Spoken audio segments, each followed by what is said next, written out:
सबसे पहले आज की तमाम बड़ी खबरें नॉन स्टॉप न्यूज में। उत्तराखंड में सैलाब से तबाही के बाद राहत और बचाव का काम जारी है। राज्य के डीजीपी के मुताबिक रात 8 बजे तक तपोवन से अब तक 26 लोगों के शव मिले हैं, जबकि 171 लापता हैं। वहीं तपोवन टनल में 35 लोगों के फंसे होने की आशंका है। टनल में आईटीबीपी का रेस्क्यू ऑपरेशन जारी है। टनल के भीतर मलबा जमा होने की वजह से दिक्कतें आ रही हैं। लोगों को तलाशने के लिए कैमरों और स्निफर डॉग्स की मदद ली जा रही है। तो ऐसा है कि पीछे से ये पूरा टनल ऐसा लग रहा है कि टनल पूरा भरा हुआ है मलबे से।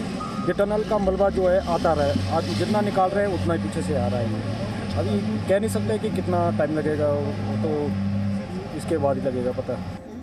सैलाब से तबाही के बाद से लापता 5 लोग आज अपने आप वापस लौट आए हैं। वहीं धौलगंगा में बाढ़ की वजह से जिन गांवों का संपर्क टूट गया था, आईटीबीपी के जवान वहां राहत सामग्री पहुंचा रहे हैं। सरकार ने राहत और बचाव के लिए 20 करोड़ रुपए जारी किए हैं। उत्तराखंड हादसे पर मुख्यमंत्री त्रिवेंद्र सिंह रावत ने जी न्यूज पर बड़ा दावा किया। मुख्यमंत्री के मुताबिक सैटेलाइट तस्वीरों में कोई ग्लेशियर नहीं दिखा। वैज्ञानिकों ने उन्हें बताया है कि हादसे की वजह ग्लेशियर का टूटना नहीं है। मुख्यमंत्री का कहना है कि हादसा चट्टान और बर्फ के नीचे खिसकने की वजह से हुआ है। चाहे ऋषिगंगा प्रोजेक्ट हो या तपोवन विष्णुघाट परियोजना हो, और जो जनहानि हुई है वो उसका कारण ग्लेशियर का विखंडित होना नहीं है। मुख्यमंत्री त्रिवेंद्र सिंह रावत ने आज जोशीमठ में तपोवन टनल में जारी राहत और बचाव कार्य का निरीक्षण किया। मुख्यमंत्री आज रात हादसे की जगह पर ही रुकेंगे। वहीं दिल्ली में उत्तराखंड के बीजेपी सांसदों ने प्रधानमंत्री को हादसे की विस्तृत जानकारी दी। बैठक में गृह मंत्री और बीजेपी अध्यक्ष भी मौजूद थे। प्रधानमंत्री ने पृथ्वी विज्ञान मंत्रालय को हादसे के अध्ययन करने के आदेश दिए। प्रधानमंत्री ने मुख्यमंत्री से फोन पर बात भी की। भारत सरकार और राज्य सरकार, हमारी सेना, हमारे अर्धसैन्य बल, हमारी पुलिस, हमारी मेडिकल की टीम, हमारा प्रशासन, ये पूरी तरह मुस्तैद है।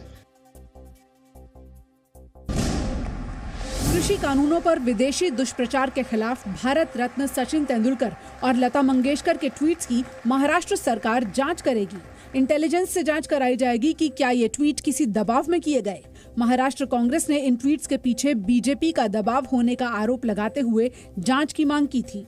इसके बारे में जरूर जांच हम करेंगे। हमारी इंटेलिजेंस एजेंसी है, इसके बारे में पूरी जांच करेंगी। किसान आंदोलन पर विदेशी दुष्प्रचार के जवाब में विदेश मंत्रालय ने सोशल मीडिया पर 2 हैशटैग दिए थे। इनका सचिन तेंदुलकर, लता मंगेशकर, क्रिकेट कप्तान विराट कोहली के साथ कई हस्तियों ने समर्थन किया था। लोकसभा में कांग्रेस ने इस मामले की जांच को जरूरी बताया। बड़े जो सेलिब्रिटी है सचिन तेंदुलकर, लता मंगेशकर, इनको गुमराह करके इनको आप इस पे आपकी ये नारे में शामिल कर रहे हैं, इसको बरगा लेने का क्या जरूरत था। ट्वीट्स की जांच के फैसले पर बीजेपी अध्यक्ष जेपी नड्डा ने कहा, महाराष्ट्र विकास अघाड़ी के शासन का अनूठा मॉडल है। विदेशी अराजकता सहन है, देशभक्तों को परेशान करते हैं। तय करना कठिन है कि प्राथमिकता गलत है या मानसिकता। लता दीदी, सचिन तेंदुलकर, इनका कहना कि भारत अपनी एकता को अखंड रखते हुए सारे विश्व को अपनी एकता का परिचय दे, यह ट्वीट करना क्या अपराध है।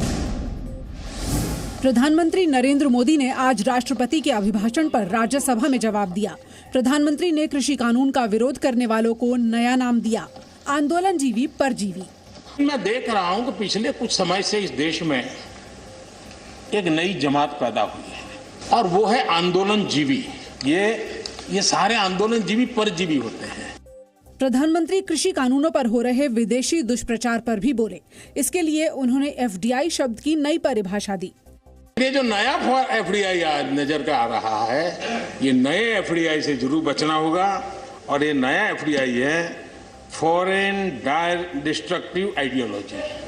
प्रधानमंत्री ने उन्हें भी जवाब दिया जो आंदोलन में शामिल सिख किसानों के बीच सरकार को लेकर दुष्प्रचार कर रहे हैं। कि कुछ लोग हमारे खास करके पंजाब के, खास करके सिख भाइयों के दिमाग में गलत चीजें भरने में लगे हैं। ये देश हर सिख के लिए गर्व करता है। प्रधानमंत्री मोदी ने किसानों से आंदोलन खत्म करने की अपील की, किसी बहकावे में नहीं आने और चर्चा जारी रखने को कहा। किसी न किसी को ये काम करना ही पड़ेगा। आज मैंने किया है, गालियां मेरे खाते में जाने दो, लेकिन इस अच्छा करने में आप जुड़ जाओ। बुरा हो मेरे खाते में, अच्छा हो आपके खाते में, आओ मिलकर के चले। प्रधानमंत्री ने कृषि कानूनों का विरोध करने वाले विपक्षी दलों को भी देश हित में राजनीतिक दोहरापन छोड़ने को कहा। मैं हैरान हूं, अचानक यू टर्न ले लिया भाई, ऐसा क्यों किया? ठीक है, आप आंदोलन के मुद्दों को लेकर के इस सरकार को घेर लेते हैं, लेकिन साथ साथ किसानों को भी कहते हैं कि भाई बदलाव बहुत जरूरी है, बहुत साल हो गए। मोदी ने विपक्ष की आवाज दबाने के आरोप का भी जवाब दिया। चर्चा करते रहिए, लगातार चर्चा करते रहिए, सदन को जीवंत बनाते रखिए। मोदी है, मौका लीजिए। बहुत बहुत धन्यवाद।